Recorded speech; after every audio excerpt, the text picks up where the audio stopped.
They say what you don't know can't hurt you.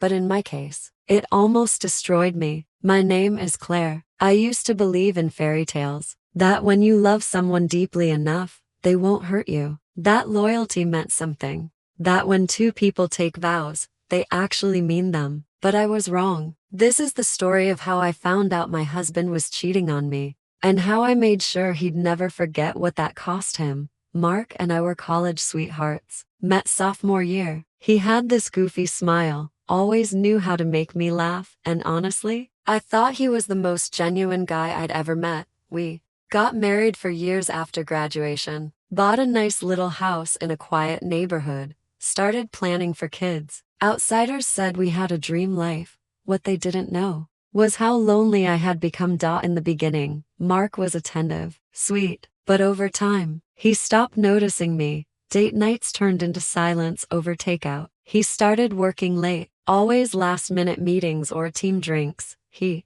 stopped touching me, stopped asking how my day was, and every time I asked him what was wrong, he'd say, "You're overthinking again, Claire. Just relax." So I did what most people do. I blamed myself, told myself it was just a rough patch, that maybe I wasn't doing enough as a wife. But then came the call, a blocked number, a woman's voice. "You need to check your husband's messages, especially the hidden album." That's it. She didn't even wait for me to respond. I remember standing in the kitchen, holding my phone, heart pounding so hard it felt like it might explode. Who was that woman? And what did she mean? I waited until Mark went to the gym. He always left his laptop on the desk. I opened it, heart racing, palms sweating, nothing in his regular photos. But then I saw a folder titled Work Receipts. I clicked. Inside, hidden between fake PDFs and spreadsheets, were dozens of images, screenshots, messages, hotel confirmations, photos of him with another woman, smiling, kissing, naked.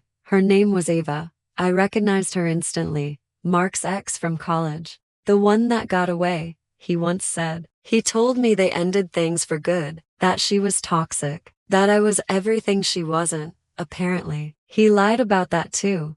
They'd been seeing each other for over 6 months. Late nights, hotel rooms, work drinks, dinners with her. Vacations he claimed were company retreats. Romantic weekends in the mountains. He told her he loved her, that he was stuck in a cold marriage, that I was boring, clingy, emotionally fragile, and worst of all that he was staying with me until I was strong enough to be on my own. Can you imagine? I gave him everything, and in return, I became a charity case. To him, I didn't cry, I didn't scream, I didn't confront him. Not yet, because something inside me clicked. It was cold, calculated, not rage but clarity. I was done being the fool. The next day, I started making phone calls. First to my best friend, Mia, who works in corporate hour. I asked if she could do a little digging. Turns out Ava worked at the same company as Mark. In fact, he had pulled strings to get her hired, and she never disclosed their relationship. Massive HR violation.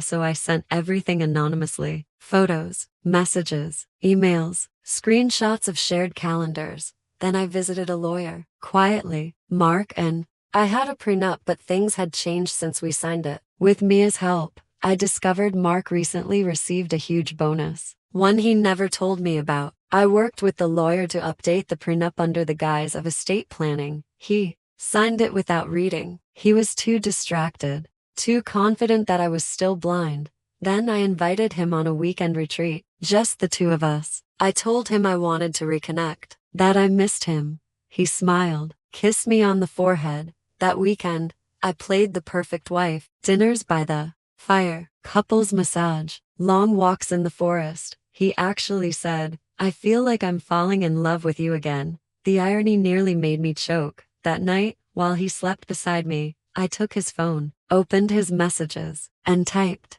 "She knows." I told her everything. "It's over." Then I blocked Ava's number. When we returned, all hell broke loose. Ava stormed into his office screaming. She thought he dumped her and told me the truth. She smashed a vase in the lobby. 2 days later they were both suspended. A week after that she was fired, and Mark lost his promotion, and eventually, his job. The HR report I sent was airtight, but that wasn't all. The prenup kicked in. I filed for divorce the day after he lost his job. He was blindsided, begged me to reconsider, said we could start over, that he made a mistake. I stared him dead in the eyes and said, "You didn't just cheat on me. You made me feel like I was nothing. Now it's your turn."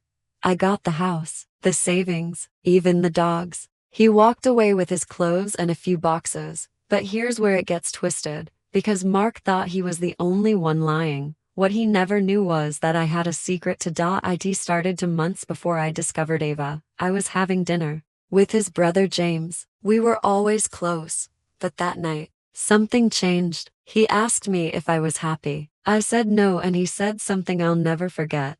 "If someone can't see your worth, Claire, that's their loss." He touched my hand. It felt like someone finally saw me. It started slow. A late night walk, a hug that lasted too long, then a kiss. I didn't plan it, but I didn't stop it either. And the worst part, Mark had no idea. The day he moved out, James helped carry the boxes. That night, he stayed over.